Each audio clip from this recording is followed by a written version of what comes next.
ಮುಂದಿನ ಸುದ್ದಿ, ಭಯೋತ್ಪಾದಕರನ್ನು ಪಾಕಿಸ್ತಾನ ಹೇಗೆ ಪೋಷಿಸ್ತಾ ಇದೆ ಅನ್ನುವುದು ಜಗತ್ತಿನ ಎದುರು ಮತ್ತೊಮ್ಮೆ ಸಾಬೀತಾದದ್ದು ಆಪರೇಷನ್ ಸಿಂಧೂರದಲ್ಲಿ ಅವರ ಹೆಣ ಹಾಕಿದಾಗ, ಸಕಲ ಸರ್ಕಾರಿ ಗೌರವಗಳೊಂದಿಗೆ ಅವರ ಅಂತ್ಯ ಸಂಸ್ಕಾರ ಮಾಡಿದಾಗ.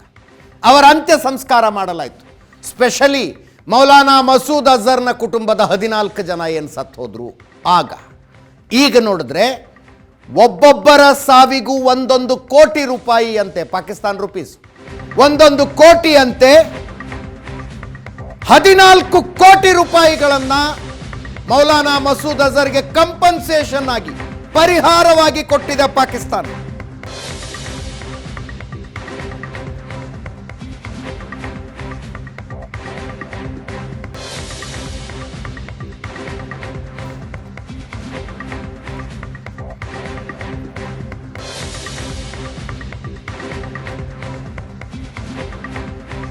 ಇಲ್ಲಿ ಮೃತಪಟ್ಟವರಲ್ಲಿ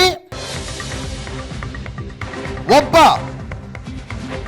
ಕೇವಲ ಭಾರತಕ್ಕೆ ಬೇಕಾಗಿದ್ದ ಭಯೋತ್ಪಾದಕ ಅಲ್ಲ, ಅಮೆರಿಕ ಕೂಡ ಈತನನ್ನ ಭಯೋತ್ಪಾದಕ ಅಂತ ಘೋಷಣೆ ಮಾಡಿತ್ತು.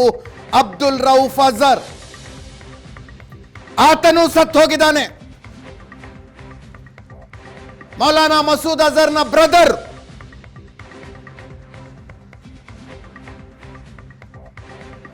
ಹದಿನಾಲ್ಕು ಜನರ ಪೈಕಿ ಆತ ಕೂಡ ಇದ್ದ. ಅವನ ಸಾವಿಗೂ ಸೇರಿದಂತೆ 14 ಜನರ ಸಾವಿಗೆ 14 ಕೋಟಿ ರೂಪಾಯಿಗಳನ್ನು ಪಾಕಿಸ್ತಾನ ಪರಿಹಾರವಾಗಿ ಕೊಟ್ಟಿದೆ. ಒಬ್ಬ UN ಡೆಸಿಗ್ನೇಟೆಡ್ ಟೆರರಿಸ್ಟ್ಗೆ ಈ ಪರಿಹಾರ ಆತನ ಕುಟುಂಬಸ್ಥರ ಸತ್ತಿದ್ದಕ್ಕೆ, ಕುಟುಂಬಸ್ಥರ ಪೈಕಿ ಮೋಸ್ಟ್ ವಾಂಟೆಡ್ ಟೆರರಿಸ್ಟ್ ಕೂಡ ಇದ್ದ.